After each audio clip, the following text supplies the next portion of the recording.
অর্থাৎ আমরা যদি ব্যাকটেরিয়া ক্ষেত্রে স্পোর আর এন্ডোস্পোর যাই করুক, যে স্পোর তৈরি করে অথবা এন্ডোস্পোর তৈরি করে একই কথা।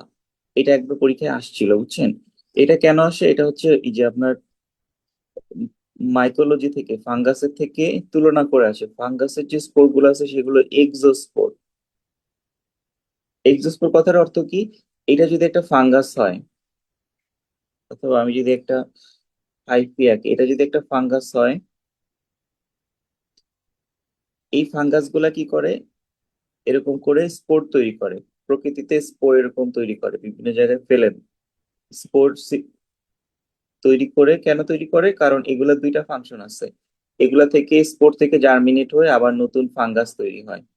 এদের একটা রিপ্রোডাক্টিভ ভ্যালু আছে।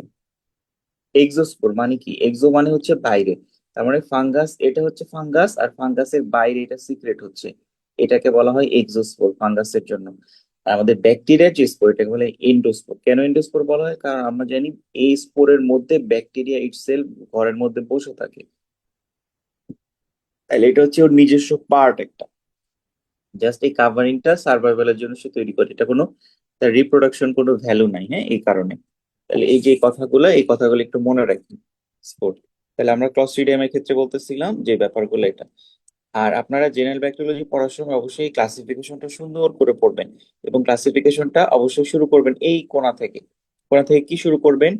সেল ওয়াললেস। তাইলে সেল ওয়াললেস কোনটা? মাইক্রোপ্লাজমা। সাথে আমরা ইউরিয়া প্লাজমা পড়তে পারি। আর এই মাইক্রোপ্লাজমা, ইউরিওপ্লাজমার পাশাপাশি সেল ওয়াললেস আরো কিছু ক্যারেক্টারিস্টিক্স আছে। সেল ওয়াললেস কিছু অর্গান আছে, মানে অর্গানিজম আছে, এটাকে আমরা বলি এল ফর্ম ব্যাকটেরিয়া। এই এল ফর্ম ব্যাকটেরিয়া, এলটা কোথা থেকে নেওয়া হয়েছে? এটা হচ্ছে লিস্টার ইনস্টিটিউট আছে একটা ইংল্যান্ডে, লিস্টার ইনস্টিটিউট, বিজ্ঞানী লিস্টারের নামে, জোসেফ লিস্টারের নামে। সেই লিস্টার ইনস্টিটিউটে এটা নিয়ে প্রথম গবেষণা করা হয়েছে। এই জন্য এটাকে এল ফর্ম ব্যাকটেরিয়া বলা হয়, ইনস্টিটিউটের নাম। তাহলে এই এল ফর্ম ব্যাকটেরিয়া গুলাও কিন্তু সেল ওয়াললেস। তাহলে কারা কারা এল ফর্ম ব্যাকটেরিয়া? একটা হচ্ছে প্রোটোপ্লাস্ট, একটা হচ্ছে স্পেরোপ্লাস্ট। তাহলে এই যে যদি বলে cell wall, which of the following, এরকম কোশ্চেন আসছে প্রিভিয়াসলি, খুব important. Which of the following is cell wallless? তার মানে এর মধ্যে মাইক্রোপ্লাজমা দিবেন, ইউরিওপ্লাজমা দিবেন, এল ফর্ম দিবেন। এল ফর্মের যে উদাহরণ দুইটা আছে, প্রোটোপ্লাস্ট, স্পোরোপ্লাস্ট, এগুলাও দিবেন। আচ্ছা, এ- এগুলার আরেকটা বৈশিষ্ট্য কি বলেন তো? যেহেতু এদের সেল ওয়াললেস, এই কারণে এদের উপর কিন্তু সেল ওয়ালের যে আমাদের বিটা ল্যাকটাম অ্যান্টিবায়োটিক গুলো আছে, যেগুলো সেল ওয়ালের উপর কাজ করে, এগুলা কিন্তু কাজ করবে না এখানে। যেমন পেনিসিলিন, সেফালোস্পোরিন, তারপর হচ্ছে মেরোপেনাম, কার্বাপেনাম, যেগুলো, হ্যাঁ, এইগুলা, ভ্যানকোমাইসিন, এগুলা কিন্তু সেল ওয়ারলেস ব্যাকটেরিয়ার উপর কাজ করবে না, এটা একটু মনে রাখবেন। আচ্ছা, এরপরে চলে আসেন আমাদের আরেক ধরনের ব্যাকটেরিয়া গ্রুপ, যাদের সেল ওয়াল আছে কিন্তু সেল ওয়ালটা খুবই পাতলা। কি কি তারা আছে? এরা হচ্ছে স্পাইরোকিটস, ট্রিপোনেমা, বোরেলিয়া, লেপ্টোস্পাইরা। আমি টেবিল দিয়ে মনে রাখি, TBL। এরা এদের বৈশিষ্ট্য কি? এদের বৈশিষ্ট্য হচ্ছে যে এদের সেল ওয়ালটা খুবই পাতলা, থিন। এই কারণে আমরা এদেরকে গ্রাম স্টেইন দিয়ে খুব বেশি ভালো দেখতে পাই না। তাহলে প্রথমে যে আমরা সেল ওয়ারলেস ব্যাকটেরিয়া পড়লাম, এদেরকে কি আমরা গ্রাম স্টেইন দিয়ে দেখতে পাবো? পাবো না, কারণ গ্রাম স্টেইন তো গ্রাম স্টেইনটা রংটা ধারণ করে হচ্ছে ওয়াল, এদের সেল ওয়াল নাই, কারণ এদেরকে গ্রাম স্টেইন দিয়ে দেখতে পাবো না। একই রকম ভাবে এই যে ফ্লেক্সিবল থিন ওয়াল, এদেরকে আমরা গ্রাম স্টেইন দিয়ে খুব বেশি ভালো দেখতে পারবো না। এদেরকে আমাদের সিলভার ইমপ্রেগনেশন করে ডার্ক ফিল্ড মাইক্রোস্কোপি করে দেখতে হয়। তাহলে দুইটা গ্রুপ আমরা পড়লাম। এরপর চলে আসেন বাদ বাকি যে অর্গানিজম গুলো আছে, এগুলো সবই হচ্ছে রিজিড এবং থিক সেল ওয়ার্ল্ড। এর মধ্যে, এগুলোর মধ্যে আবার দুইটা তিনটা অর্গানিজম আছে যেগুলা সেলের মধ্যে বসবাস করে, ফ্রি না। কারা কারা? রিকেটশিয়া, ক্লামাইডিয়া, পাশাপাশি কক্সিল, এরা হচ্ছে অব্লিগেট ইন্টারসেলুলার প্যারাসাইট। খুব ইম্পর্টেন্ট। এটা দেখবেন অনেকবার পরীক্ষা আসছে যে অব্লিগেট ইন্টারসেলুলার কারা কারা। তাহলে ব্যাকটেরিয়ার মধ্যে অব্লিগেট ইন্টারসেলুলার হচ্ছে রিকেটশিয়া, ক্লামাইডিয়া, সাথে আমরা কক্সিলার নামটা মনে রাখবো। এগুলোর ইম্পর্টেন্স কি?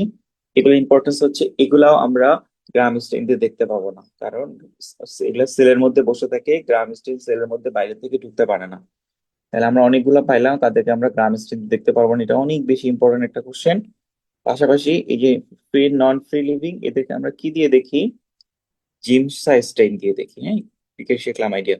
এবং এক্ষেত্রে আরেকটা ইম্পর্টেন্ট তথ্য হচ্ছে, এদের ক্ষেত্রে অনেক ক্ষেত্রে আমাদের অ্যান্টিবায়োটিক ওয়াইজলি চুজ করা লাগে, সব অ্যান্টিবায়োটিক কাজ করতে পারে না ভেতরে কি। তাহলে কারা কারা নন ফ্রি লিভিং অথবা অব্লিগেট ইন্টারসেলুলার? এখানে আমাদের কিন্তু আরো জানতে হবে যে আমাদের মাইক্রোবায়োলজিতে অব্লিগেট ইন্টারসেলুলার আর কি কি আছে? আর কি কি আছে বলেন তো, ভাইরোলজি ব্যাকটেরিওলজির পাশাপাশি, ব্যাকটেরিয়ার পাশাপাশি? All virus. হ্যাঁ, এক্সিলেন্ট। তাহলে অন্য সব সব ভাইরাস যেগুলো আছে এগুলো অব্লিগেট ইন্টারসেলুলার। পাশাপাশি প্যারাসাইটের মধ্যে কি কি আছে বলেন তো? যেমন হচ্ছে সবার আগে আমি মনে রাখতে বলি ম্যালেরিয়া, কালাজ্বর, লিশমেনিয়া এবং হচ্ছে প্লাজমোডিয়াম, এগুলা ইন্টারসেলুলার ব্যাকটেরিয়া, এই মানে প্যারাসাইট আর কি। আচ্ছা, মাইক্রোবায়োলজি মাইক্রোলজির মধ্যে ফাঙ্গাসের মধ্যে হিস্টোপ্লাজমা, এটা ইন্টারসেলুলার। আচ্ছা, তাহলে এই ক্লাসিফিকেশনটা বারবার পড়বেন, হ্যাঁ, মাঝে মাঝে রিভিশন দিবেন, এবং এই ক্লাসিফিকেশনের মধ্যে অনেক তথ্য কিন্তু আপনি বের করতে পারবেন। যেমন ধরেন, আপনার এই যে বাদ বাকি গুলা যদি চলে আসি, ফ্রি লিভিং যে অর্গানিজম গুলো আছে সেগুলোকে আমরা কক্কা এবং বেসিলা হিসেবে ভাগ করি। কক্কা এগুলাতে আবার আমরা গ্রাম পজিটিভ এবং গ্রাম নেগেটিভ হিসেবে ভাগ করতেছি। তাহলে দেখেন এখানে কিন্তু সুন্দর করে অ্যানারোবিক অ্যারোবিক ভাগ করে দেওয়া আছে। তাহলে একটা কারার নিচে কারা কারা অ্যানারোবিক, এই কোশ্চেনটা কিন্তু অনেক ইম্পর্টেন্ট, পরীক্ষায় বারবার ঘুরে ফিরে আসে। তাহলে অ্যানারোবিক কারা কারা দেখেন, গ্রাম পজিটিভ কক্কার মধ্যে অ্যানারোবিক হচ্ছে পেপটো স্ট্রেপ্টোকক্কাস আর কিছু কিছু স্ট্রেপ্টোকক্কাস, নট অল স্ট্রেপ্টোকক্কাস, না এরা হচ্ছে ফ্যাকাল্টেটিভ অ্যানারোবিক। এগুলা স্ট্রেপ্টোকক্কাস গুলা মনে রাখবেন মেইনলি ফ্যাকাল্টেটিভ অ্যানারোবিক, আর পেপটো স্ট্রেপ্টোকক্কাস যেটা, এটা হচ্ছে পিওর অ্যানারোবিক। ভিলিয়নেলা, এটা অ্যানারোবিক। আর এইদিকে রডস এর মধ্যে অ্যানারোবিক কারা, রডস এর মধ্যে অ্যানারোবিক হচ্ছে ব্যাকটেরিয়াস গুলা অ্যানারোবিক।